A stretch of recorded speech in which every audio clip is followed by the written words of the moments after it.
याचे जे बीज आहे ते 1-250 वर्ष आधी पेरलं गेलेलं आहे। ते कसं, तर सावित्रीबाई फुले आणि ज्योतिबा फुले यांनी ते बीज त्या 200 वर्ष आधी पेरलेलं आहे। आणि ते कोणासाठी? तुमच्या माझ्यासाठी। आज मी सक्षम आहे कारण मी शिक्षित आहे, ॲडव्होकेट आहे आणि म्हणून आपल्याशी संवाद साधू शकते आहे। आपल्या काही अडचणी असतील तर त्यांचं निवारण करण्याचं माझ्याकडे आज बळ आलेलं आहे।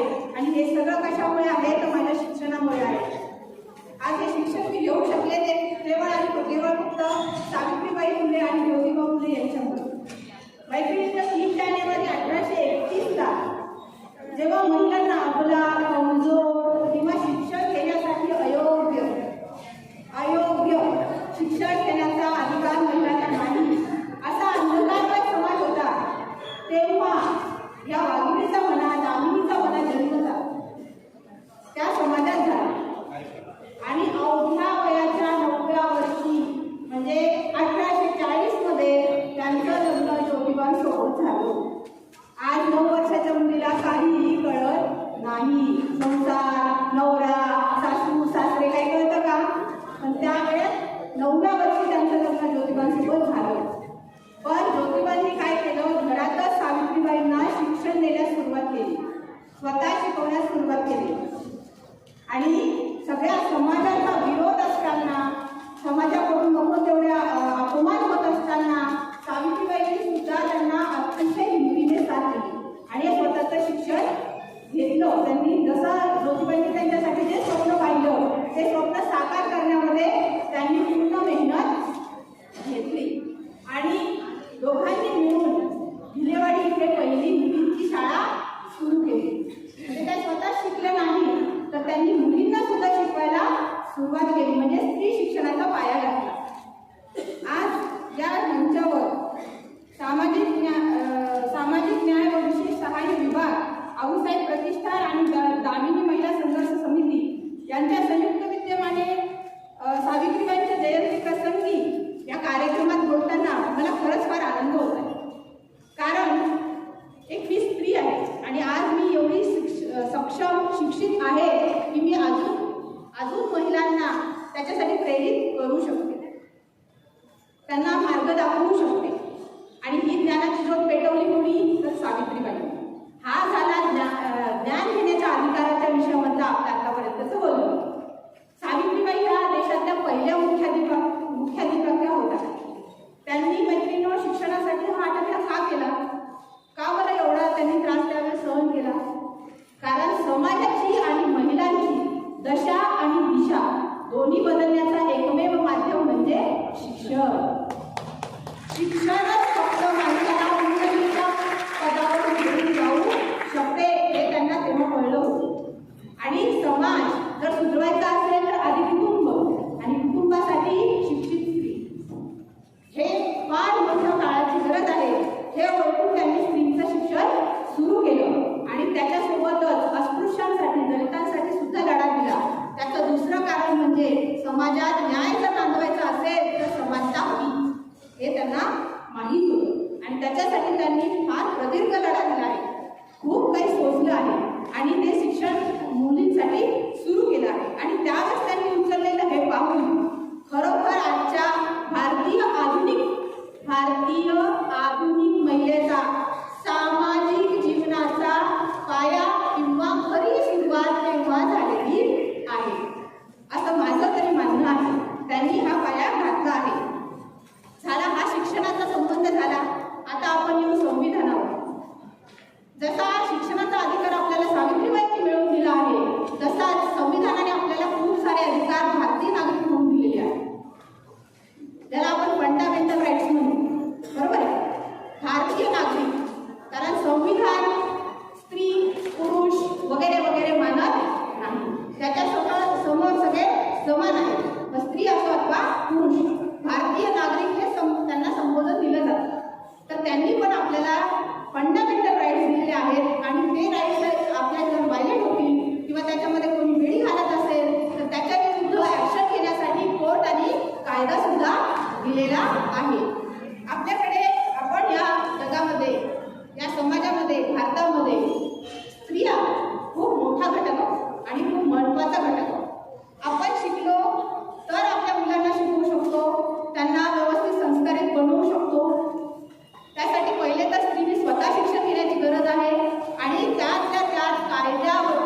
तुम्ही कसं काय त्याच्या विरुद्ध आवाज उचलणार आहात?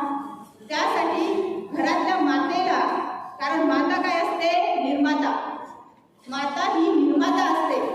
ती आधी आपल्या उदरात 9 महिने त्या बाळाला आकार देते, म्हणजे शारीरिक आकार देते, बरोबर आहे. आणि जन्मल्यानंतर सुद्धा त्या बाळाला एक अष्टपैलू व्यक्तिमत्व बनवण्यासाठी ती पूर्ण आयुष्य वेगवेगळ्या पद्धतीने शिकवून देते, धडे देते. मग आई काय असते? ती निर्माता असते. आई पहिले घरातली निर्माता असते. घर सुधारलं, मुलं सुधारली तर समाज सुधारतो, तर समाजाचा दृष्टिकोन बदलतो. पण या सगळ्यासाठी सगळ्यात पहिले कायद्याचं ज्ञान कोणाला असायला पाहिजे? तर घरातल्या मातेला, बहिणींना, म्हणजे माझ्या माता बहिणींना कायद्याचं ज्ञान असलं पाहिजे. कायदे तज्ञ सगळे नाही होऊ शकत, पण किमान आपले राईट्स आपल्याला माहिती असायला हवे. आता मी 2013 पासून महिलांना त्यांचे राईट्स समजवण्याचं काम करते. कारण 13 मध्ये एक ऍक्ट आला होता, जिथे आपण काम करतो. आता पहिले महिला काम नव्हत्या करत, आता त्या बाहेर जातात, त्या काम करतात. त्या ठिकाणी त्यांचा छळ होत होता. त्या छळाचा विरोध करता यावा यासाठी त्यांना एक प्लॅटफॉर्म दिलं गेलं, एक कायदा पास केला गेला. आणि त्या कायद्यासाठी मी महिलांना जागृती देण्याचं काम करत असते. हा झाला तुम्ही बाहेर गेल्यानंतर. मग तुम्ही घरात असताना सुद्धा, घरात पण मी पाहते की खूप मुलींचा छळ हुंड्यासाठी होतो, अजून अनेक गोष्टींसाठी होतो. आणि आधीची गोष्ट काय होती? नवऱ्याने मारलं, मार खायचा, सासू सासऱ्यांनी त्रास दिला, सहन करायचा. पण असं नाही. आजच्या दृष्टीने जर पाहिलं तर तो गुन्हा आहे. आणि डोमेस्टिक व्हायलन्स हा ऍक्ट महिलांसाठी 2005 मध्ये आणला गेला आहे. कशासाठी? जर त्यांच्यासोबत घरगुती हिंसाचार होत असेल तर त्यांच्याकडे राईट आहे आपल्याला त्याच्यातून आपली स्वतःची किंवा आपल्यासोबत दुसऱ्या कोणाचं होत असेल तर त्याची मुक्तता करण्याची. डोमेस्टिक व्हायलन्स जो ऍक्ट आहे त्याच्या खाली तुम्ही कोर्टात जाऊन दावा करू शकता, किंवा इव्हन आता मॅडमने जसं सांगितलं महिला तक्रार निवारण केंद्र आहे, तिथे तुम्ही जाऊ शकता, तिथे तुम्ही तक्रार करू शकता. म्हणजे तुम्ही जर तुमच्या राईट्सबद्दल अवेअर असलात तर तुम्ही हे सगळं करू शकता. आता आपल्याकडे तसं संविधानाने जे आपलं जे संविधान आहे, जे बाबासाहेब आंबेडकरांनी संविधान आपल्याला दिलं आहे, ते जगातलं सगळ्यात मोठं संविधान आहे. आणि त्यातल्या त्यात ते लिखित आहे. आणि 470 त्याच्यामध्ये आर्टिकल आहेत. आणि ते कशाबद्दल आहेत? आपल्या अधिकारांबद्दल आहे, बरोबर आहे. 12 शेड्यूल आहे. आणि 105 वेळा त्याच्यामध्ये अमेंडमेंट घडवली गेली आहे. म्हणजे जसा समाज बदलला आहे तसा कायद्याला सुद्धा बदलून त्याला नवीन स्वरूपात आणलं गेलेलं आहे. आणि ते कशासाठी? की तो तुमच्या माझ्यासाठी सोपा व्हावा, आपल्या अधिकारांचं आपल्याला जतन करता यावं यासाठी. पण त्याच्यासाठी सगळ्यात आधी आपल्याला त्यांच्याबद्दल अवेअर व्हावं लागेल, की महिलांना किमान कायदे आपल्याबद्दल, आपल्या राईट्सबद्दल माहिती असायला पाहिजे. क्रिमिनल लॉ आहे, सिव्हिल लॉ आहे. क्रिमिनल लॉ जसं मॅडमनी म्हटलं की तुम्ही जर पोलीस स्टेशनला गेलात, FIR केला की क्रिमिनल असतं, बरोबर आहे. त्याच्यात तुम्हाला माघार नाही घेता येईल. तसं सिव्हिलमध्ये तुम्ही प्रयत्न करू शकता, जसं तुमच्याबद्दल जे काय असं होत असेल. आता मुलींना छेडछाड होते, महिलांना छेडछाड होते, पण त्यांना हे माहीतच नसतं की हा गुन्हा आहे, याच्याबद्दल मी आवाज उचलू शकते. ती तिथून पळून येते, घरी येते, घाबरून जाते. घाबरायची गरज नाही. संविधान आपल्यासोबत आहे, त्यांनी आपल्याला अधिकार दिलेले, त्यांचा वापर करा. स्वतःसाठी पण करा, दुसऱ्यांसाठी पण करा. आणि स्पेशली जे आता भविष्य आहेत, आता मुली जे शिक्षण घेतात आहेत, आपल्या शिक्षणामध्ये पण फंडामेंटल राईट्सचा आपल्याला धडे असतात, हो की नाही? आहेत ना? फंडामेंटल राईट्स, मूलभूत अधिकार, संविधानाने, राज्यघटनेने दिलेले मूलभूत अधिकार. त्या अधिकारांचा वर जर कोणी घाला घालत असेल तर ते संरक्षण कसं करायचं ह्याचा पण त्याच्यामध्ये रस्ता असतो. आणि त्याच्यासाठी आपल्याला कायदेशीर साक्षर व्हावं लागेल. नुसतं साक्षर नाही, साक्षर तुम्ही शाळेत जाऊन होता साक्षर, तसं साक्षर तुम्हाला कायद्यामध्ये पण व्हायला हवं. आज तुम्ही गृहिणी आहात, तुम्ही 4 वस्तू खरेदी करता, मग तिथे तुमच्यासोबत काही जर चुकीचं झालं असेल, तुम्ही दिलेल्या पैशांच्या हिशोबाने तुम्हाला माल आला नसेल तर तुम्ही ग्राहक मंचाकडे जाऊ शकता. हे तुम्हाला माहीत असलं पाहिजे. तुम्ही मोबाईल वापरता, ऑनलाईन ट्रान्झॅक्शन्स करता, बरोबर आहे. त्याच्यामध्ये कधी कधी आपल्यासोबत धोका होतो, आपले पैसे चालले जातात. मग सायबर क्राईम आहे, कसं जायचं, कसं त्यांच्याकडे आपण आपली तक्रार नोंदवायची. यातले बरेच प्लॅटफॉर्म हे ऑनलाईन आहेत. 1930 या नंबरवर तुम्ही सायबरविषयी कुठलाही क्राईम झाला असेल तर तुम्ही त्यांना कॉल करून त्यांची मदत घेऊ शकता. परत लहान मुलांचा ॲब्यूज होत असतो, बऱ्याच ठिकाणी आपण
आपल्याला माहीत असायला पाहिजे. आता आपण वर्किंग वुमन आहोत, प्रेग्नेंट ज्या असतात बायका त्यांच्यासाठी